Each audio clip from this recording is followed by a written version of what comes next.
Hey everyone, welcome to the channel. Today we're diving into something really cool.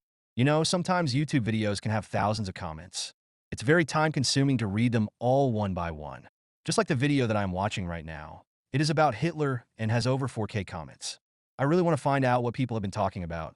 So I figured out a way to analyze these comments automatically by building a YouTube video comment analyzer using Python and OpenAI. And today I'm going to show you how to do it and modify it yourself. This is the outline for this project, and the whole process is relatively straightforward. The process starts by collecting basic video information, then checks for transcripts. If transcripts exist, they're summarized and used as context. If not, the title and description serve as context. Each comment is then processed using this context. You may be confused about why we are using summary of transcript and info like title and description, as later we will use OpenAI to classify each comment. For now, you can think of it as providing more background context to improve classification accuracy. We will dive into the details later. OpenAI will then return 4 key attributes for each comment: category, key points of the corresponding comment, sentiment, and value to creator, which is a Boolean value.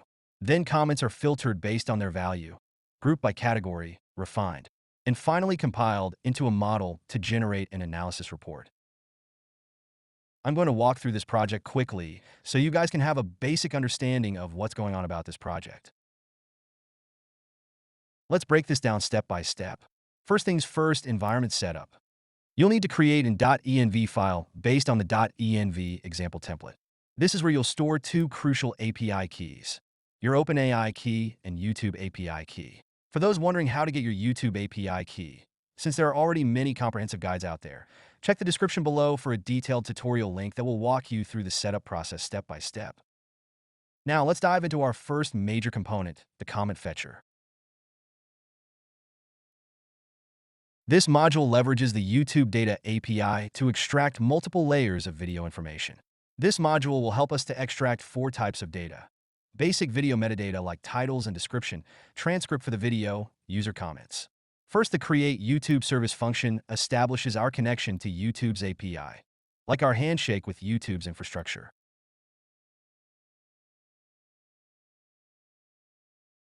And then for video information, we've built Get Video Info to pull essential metadata like the title and view count, and so on. You can check all the returns here.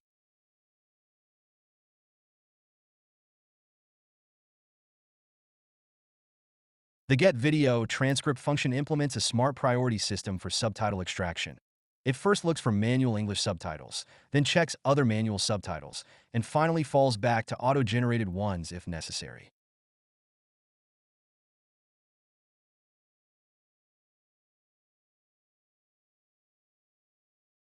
As for the Get Comment extraction function, systematically retrieves all video comments through YouTube API's pagination mechanism through next page token, fetching 100 comments per page while handling various potential errors.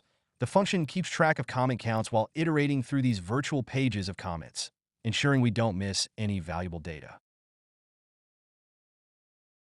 And finally, we use Get Video Comments and Info to combine all crucial functions into one, getting the video comments, basic video information, and the video transcript. As for the test connection function, most of you don't need to worry about this. Since I use VPN to access YouTube Data API and OpenAI API, sometimes it has internet issues. If you're using VPN, you need to find your proxy host and proxy port. For most people, you can leave it untouched. It will work perfectly fine. Now that we've covered the fetching process, let's examine the actual data structure we get back. The results are quite comprehensive. Our video basic info includes a complete set of metadata: the video's description, tags, view count, and like count. The structure makes all this information easily accessible. For comments data, it's straightforward yet thorough. Each comment comes with its corresponding author information and like count, all neatly organized for our use. Looking at the transcript data, in our example, the first line reads, "To create successful design pieces we need." We can verify this by checking the original video on YouTube.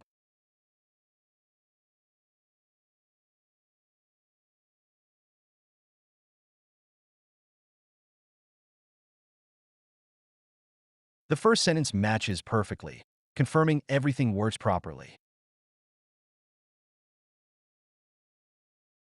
Next comes our comment refiner, a crucial component that enhances comment classifications through context-aware analysis. The video transcript summarization serves a vital purpose in improving later classification accuracy. When viewers engage deeply with a video's topic, they often comment on the subject matter rather than the video itself. For example, criticizing an idea presented in the video isn't necessarily criticism of the video's quality. It's engagement with the content. This distinction requires proper context. Our implementation utilizes LangChain's load summarize chain to process video transcripts. We've chosen the refined chain type, which excels at preserving important details from the original transcript. It works like a careful editor, reviewing the text multiple times to retain the most crucial information. This ensures our summary maintains the key context needed for accurate comment classification. We feed this summary alongside each comment to our LLM, providing rich contextual information for more nuanced and accurate classifications. Our prompt system works with these summaries through two distinct types of prompts in a sophisticated iterative process. The initial prompt processes the first chunk of our transcript, laying the foundation by generating our baseline summary. Then the refined prompt takes over, continuously optimizing our existing summary by intelligently incorporating new chunks of information. It's like an expert editor refining and improving the text with each new piece of information. This two-stage approach, initial summarization followed by iterative refinement, maintains the highest quality in our final summary.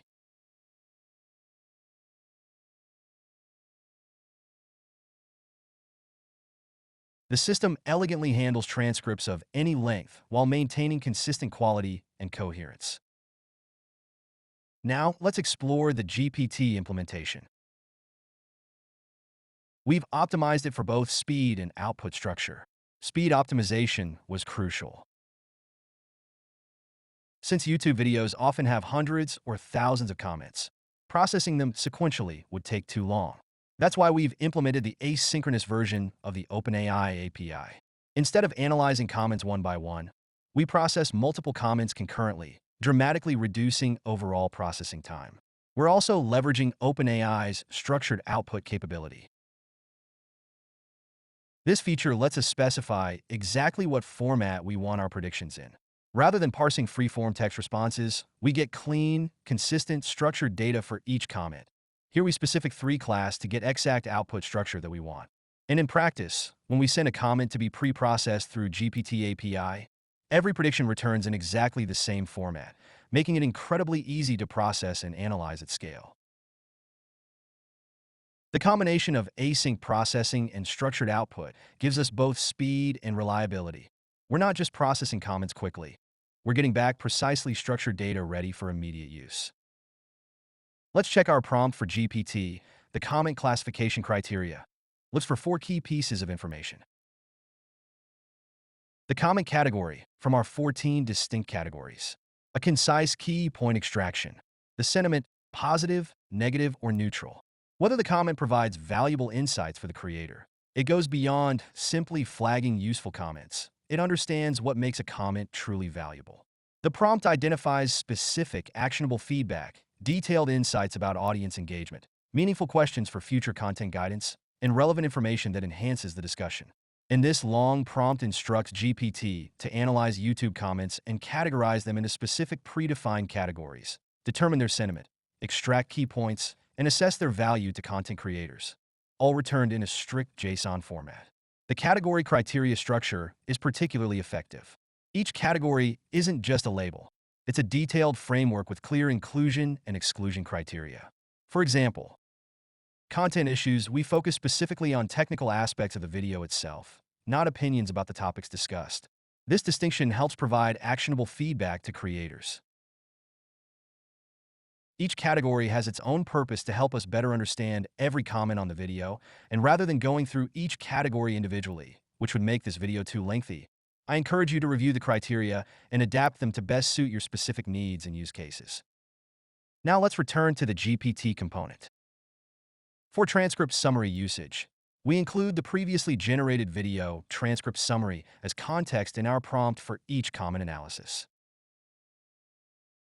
This contextual information helps our LLM accurately understand the nuances of the comments in relation to the video content. And we use this specific version of GPT-4 mini version as our model, since it provides latest structured output functionality. The remaining code will handle batch processing, robust error handling, and progress tracking. Everything's carefully structured to work right out of the box, even if you're not familiar with asynchronous programming patterns, so you don't have to worry about concurrency. Here's an example of the middle data after GPT API processing, which shows exactly what categories of each comment represents, along with extracted key points, sentiment analysis, and the value to creator. All organized for deeper analysis. And down there, you can see the distribution of comment categories, with emotional reactions leading at 124 comments, followed by questions and discussions at 42, opinion expressions at 18, and resonance recognition at 13 comments. The data shows a clear trend towards emotional engagement, with other categories like content suggestions, timestamp feedback, and criticism appearing less frequently. And sure, for different types of videos, the distribution can vary dramatically. Finally, we will move to the final step. Let's dive into report generator part. Here's where the magic begins. First, we group all comments based on their value to users' classification. Think of it like sorting diamonds from rough stones. We're identifying the comments that carry the most valuable insights for your audience through value to creator column. We filter for comments marked as valuable to creator, then we group these comments by category. And within each category, we sort comments by likes, and then we're going to transform raw data into a structured format where each category contains its relevant comments and engagement metrics, and then format content for analysis. It takes our pre-processed data and transforms it into a clean, analysis-ready text format. Each category becomes a section, with its comments and likes neatly organized beneath it. When it finished, the data that being put into model will be like this.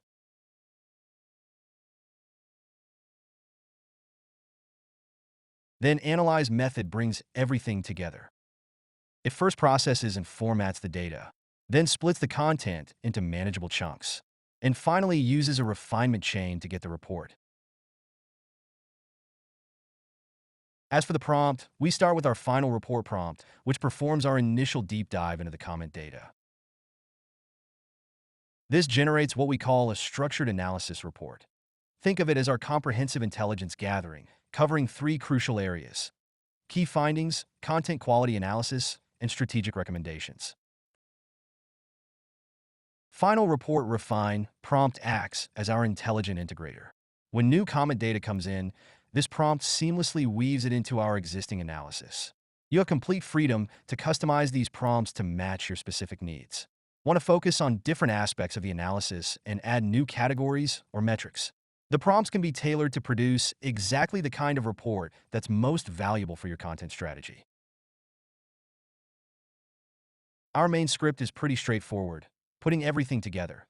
First, we use get video comments and info function to get YouTube video data, either the video's transcript, if available, to generate summary or its basic information, title, description, as context, then use analyze data frame method from YouTube Comment Analyzer along with video transcript summary to process each comment. And after all that, we put our clean data into report generator to get our report. And then we have it.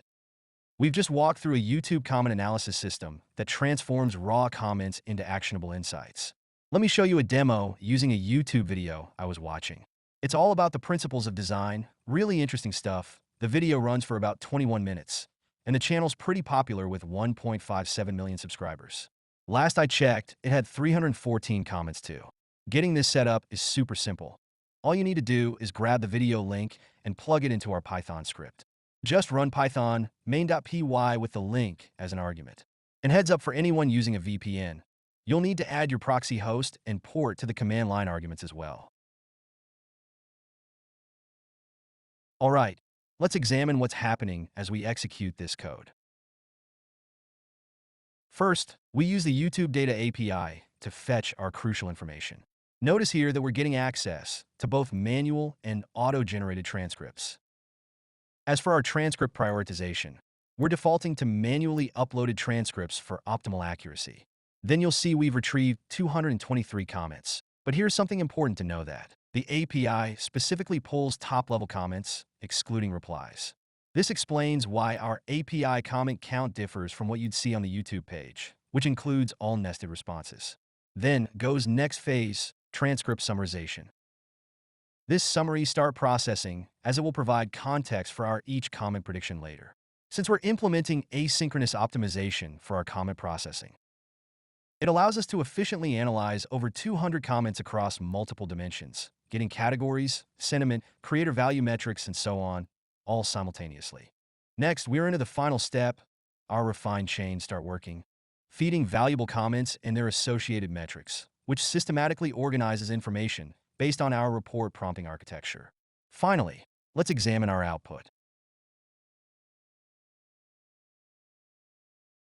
We can now check both the category distribution and our video summary that contextualizes each comment. And final report will be saved into a local text file called Analysis Report for you to review. For better readability, I have reformatted the text. Now let's examine the report discussing issues and suggestions about this video. Key findings show audience of this video, encouraging the creator to produce more design techniques and tutorials to help understand complementary and contrasting relationships. There are concerns about engagement due to useful comments receiving few likes. Some viewers also suggested improvements in video pacing, talking it was either too fast or too slow. Regarding main sentiment and request patterns, viewers expressed desire for deeper content and more comparative examples.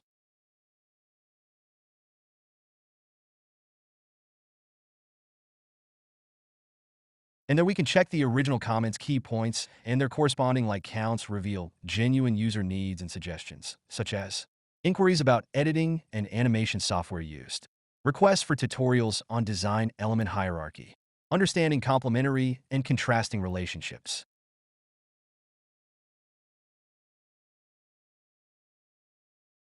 Down below, there's particularly important request concerns accessibility, with clear demand for subtitles in various languages, especially French, indicating content is reaching a global audience eager to learn.